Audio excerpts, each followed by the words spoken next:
arrived as we are inside a soggy Bank of America Stadium in Charlotte. Nothing like the fanfare of introductions to an NFL game, and that was in evidence a moment ago. Fireworks, pyrotechnics, you name it. This crowd is ready as their guys get set to match up between the Baltimore Ravens and the Carolina Panthers.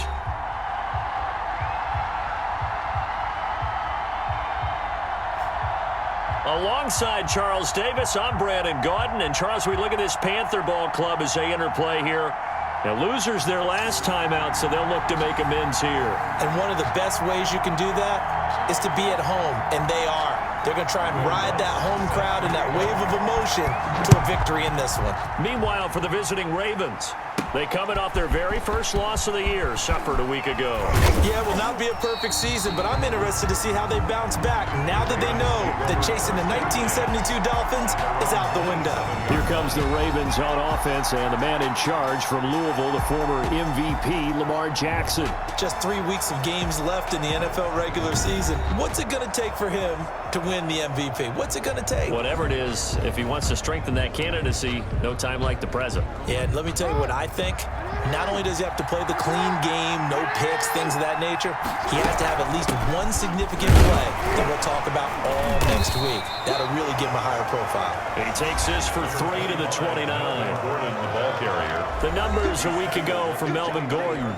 There isn't a coach alive who wouldn't like those numbers. Well over 100 yards and a touchdown, too.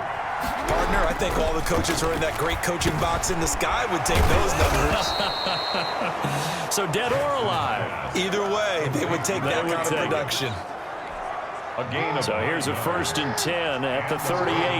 When the offense reads blitz, doesn't matter where it's coming from, tight ends know that they become a big part of the passing game because they should be an easy outlet when all those extra bodies are trying to get to the quarterback. A hot route, so to speak.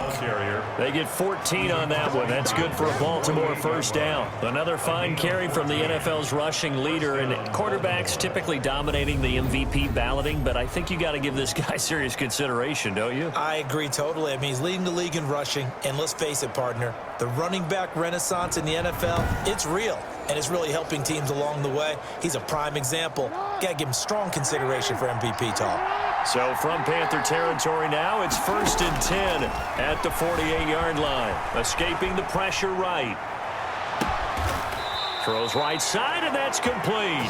And down to the 20 he'll go before heading out of bounds.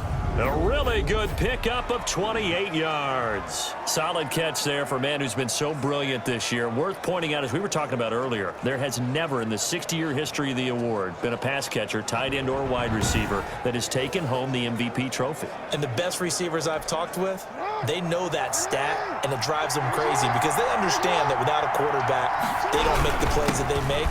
They also don't feel like they get enough credit for bailing out some of the throws the quarterbacks make. Absolutely. Takes 2 to tango. Give him 5 on the carry there, and it'll be 2nd down. Defensively here, you're facing a top 5 team in terms of points scored in the NFL. So when they're that high-powered, you got to find a way to hold them under 20, because to me, that's the magic number. 20 points scored, you give yourself your best chance to win. So if they're up around 24, 28, 30, they could be in some trouble. I think so, because then you turn it into a shootout, and that means your offense has to keep pace.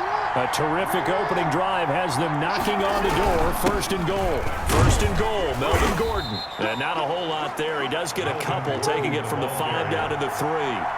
So the ball position now at the 3. Here's 2nd and goal. And now Jackson will look to throw it. Be interested. Got a man. It's caught for a Ravens touchdown. Complete to number 1. From 3 yards out. And the Ravens take it all the way down the field and score on the opening drive.